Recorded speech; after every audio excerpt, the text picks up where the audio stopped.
कि संसार में बढ़ते हुए पाप, अन्याय और कई ऐसे काम जो परमेश्वर का न भाता, उससे मनुष्यों को उद्धार दिलाने के लिए, एक उद्धारकर्ता का जन्म लेने के लिए परमेश्वर ने अपने पुत्र को इस प्रकार से जन्म के लिए कहा।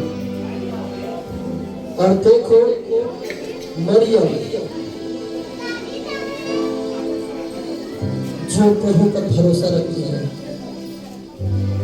और स्वर्गदूत उसके पास आया, कहा हे मरियम भयभीत ना हो, क्योंकि परमेश्वर का अनुग्रह तुझ पर हुआ है, तुम एक पुत्र को जनोगी। तब मरियम ने कहा और वो डर गई और भयभीत हो गई। उसने कहा यह कैसे हो सकता है, मैं तो किसी पुरुष को जानती भी नहीं।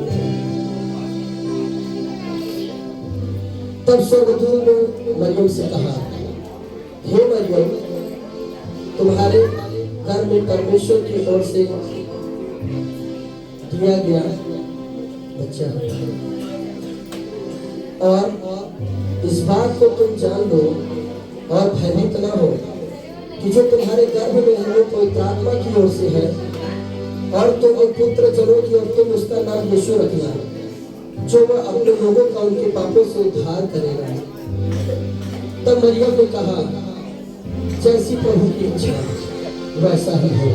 तब स्वर्गदूत चला गया और मरियम भी तब यूसुफ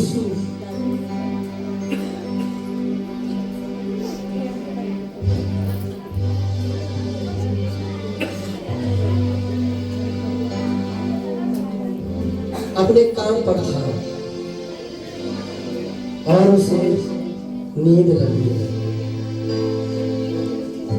और वह सो गया। और देखो स्वर्गदूत यूसुफ के स्वप्न में आया और कहा हे यूसुफ, तुम अपनी पत्नी मरियम को अपने यहाँ लाने से मत डरो, क्योंकि प्रभु का अनुग्रह उस पर हुआ है, और तू विश्वास रख, परमेश्वर सब भला करेगा। और यह बात स्वर्गदूत ने यूसुफ से कहा कि जो यीशु है तो जन्म लेगा और वह अपने लोगों का उनके पापों से उद्धार करेगा। यह बात कहते ही स्वर्गदूत चला गया। यूसुफ कुछ क्षण बाद उठा और वह मन ही मन विचार करने लगा। तब उसने कहा कि मैं अवश्य ही अपनी पत्नी मरियम को अपने यहाँ ले आऊंगा, जैसे स्वर्गदूत ने कहा, और जो परमेश्वर की आज्ञा है उसके अनुसार करूंगा।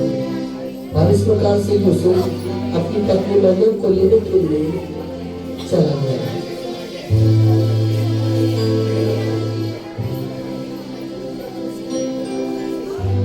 और हेरोदेस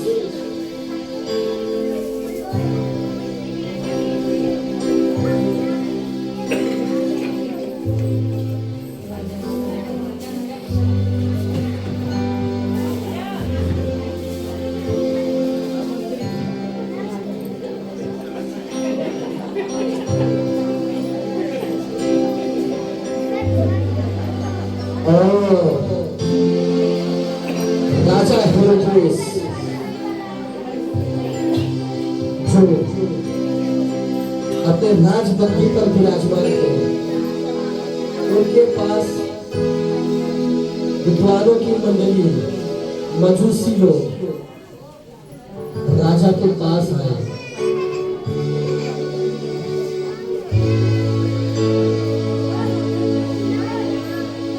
और मजूसी राजा को प्रणाम किए। राजा ने कहा, बताइए क्यों आना हुआ? तब मजूसी ने अपने चिट्ठी को खोला बुलाइए, उठाइए मत। और बताया कि मैंने पूरब में एक तारा देखा है। यहूदियों का राजा जिसका जन्म हुआ है वो कहाँ है? यह बात सुनते ही राजा हेरोदेस बहुत ही क्रोधित होकर उठे और कहा, राजा यह कैसा राजा? यहाँ का राजा तो मैं हूँ राजा। तब उन्होंने मंत्री को बोला, मंत्री ने प्रणाम कर कहा, जी बताए महाराज। उन्होंने कहा, क्या आप ऐसा कोई सूचना मिला? तब मंत्री ने कहा, जी महाराज, मैंने भी तारा देखा। तब राजा ने मजूसियों से कहा, जाइए आप लोग जाकर पता लगाइए कि वह बालक कहाँ जन्मा है, और ताकि यहाँ पे जाकर उसे प्रणाम कर सके। और वो मजूसी चले गए। तभी राजा मन ही मन ये विचार करने लगा, यह कैसे हो सकता है? ये तो बहुत ही अद्भुत बात है। राजा तो मैं हूं। तब उन्होंने विचार किया कि जितने भी नया जन्म लिए हुए बच्चे हैं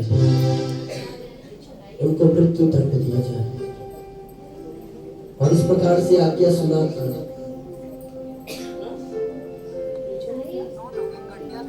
इस प्रकार से राजा चले।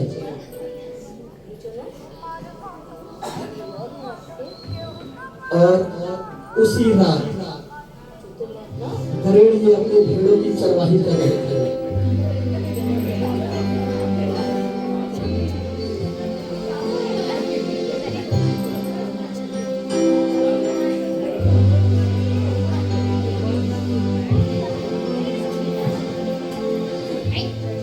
और चरवाहे भेड़ को चला रहे थे।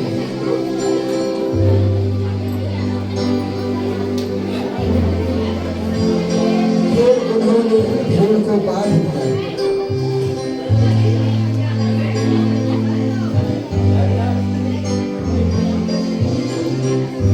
और चरवाहे बैठ गए और वो बातें कर रहे थे।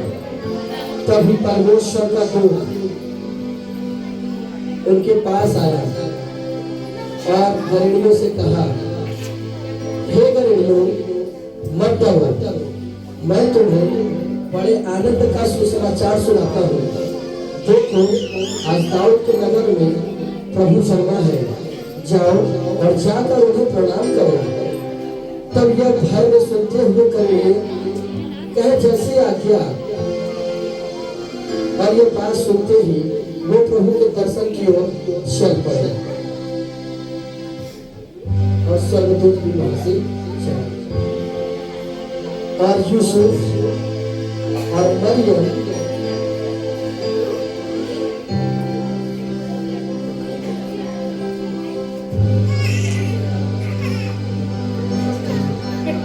जो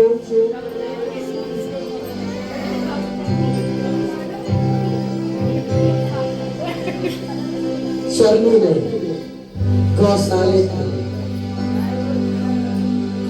जो यीशु जन्मा है,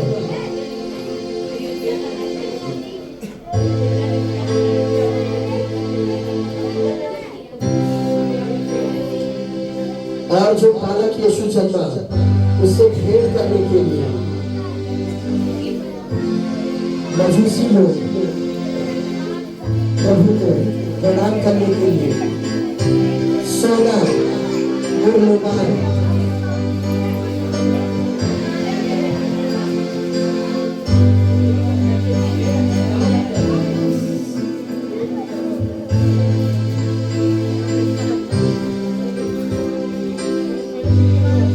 और करेंगे भी प्रभु को प्रणाम किए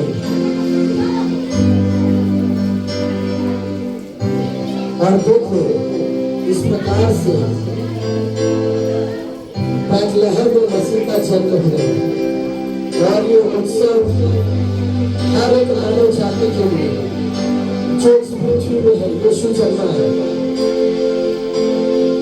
यीशु का वचन हमें इस प्रकार से कहता है कि वो संसार में हर एक के लिए है। यदि तुम उस पर विश्वास करोगे तो कभी नाश न होगे बल्कि अनंत जीवन पाओगे।